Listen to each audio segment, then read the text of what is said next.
যেই প্রতিষ্ঠানগুলোকে ধ্বংস করে দিয়ে গিয়েছে সেই প্রতিষ্ঠানগুলোর সংস্কার এবং একটি গণতান্ত্রিক পট পরিবর্তনের জন্য সুষ্ঠু নির্বাচনের ব্যবস্থা আমাদের সরকারের অঙ্গীকার।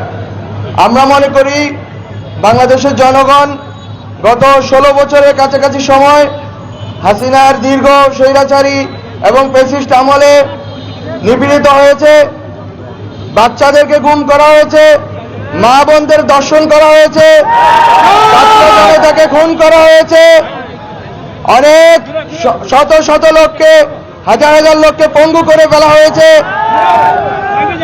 আমরা সকল রাজনৈতিক দল, ছাত্র সংগঠন, শ্রমিক সংগঠন, নারী সংগঠন, আলেম ওলামা সবাই মিলে এই ফ্যাসিস্ট হাসিনাকে উৎখাত করেছি।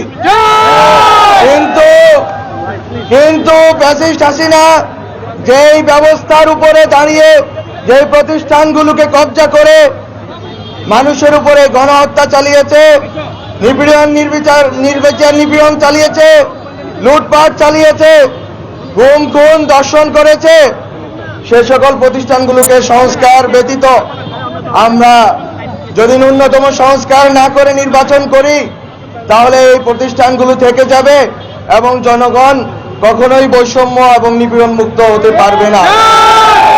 সুতরাং সংস্কার কমিশনের রিপোর্টের ভিত্তিতে খুব শীঘ্রই রাজনৈতিক দলগুলোর সাথে, সকল অংশীজনদের সাথে আলোচনার ভিত্তিতে ন্যূনতম সংস্কার করে গণতান্ত্রিকভাবে ক্ষমতার পট পরিবর্তনের জন্য নির্বাচন ব্যবস্থা করা হবে। আমি শুনতে পেয়েছি হাজীগঞ্জে 4 জন শাহাদাত বরণ করেছেন, তাদের স্মৃতির প্রতি শ্রদ্ধা জানাই এবং যারা আহত আছেন তাদের প্রতি আমি শুভকামনা জানাই যে তারা সুস্থ হবেন এবং তারা আমাদের এই লড়াইয়ে থাকবেন। আমাদের লড়াইটা মূলত বাংলাদেশে গত 53 বছরে আমাদের লড়াই একটি স্থিতিশীল গণতান্ত্রিক বাংলাদেশ প্রতিষ্ঠার লড়াই, একটি ফ্যাসিবাদ মুক্ত বাংলাদেশ প্রতিষ্ঠার লড়াই। যদি আওয়ামী লীগ আবার ফিরত আসে তাহলে আবারও ফ্যাসিবাদ ফিরত আসবে। আপনারা জানেন 1975 সালের এই দিনে 25শে জানুয়ারিতে শেখ মুজিবুর রহমান সাহেব বাকশাল প্রতিষ্ঠা করে বাংলাদেশের সকল গণতান্ত্রিক অভিযাত্রাকে নস্যাৎ করার অপচেষ্টা করেছিলেন এবং সেই বাকশাল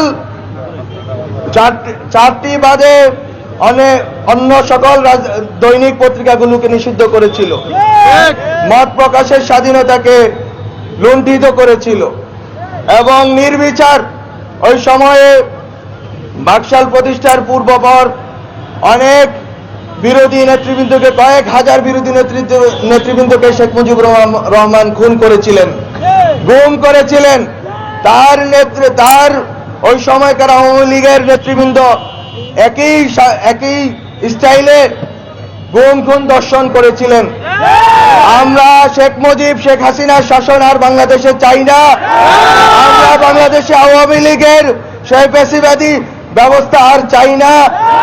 আমরা চাই বাংলাদেশ পন্থীদের হাতে থাকবে, বাংলাদেশে দিল্লি পন্থীদের কোনো স্থান আর হবে না।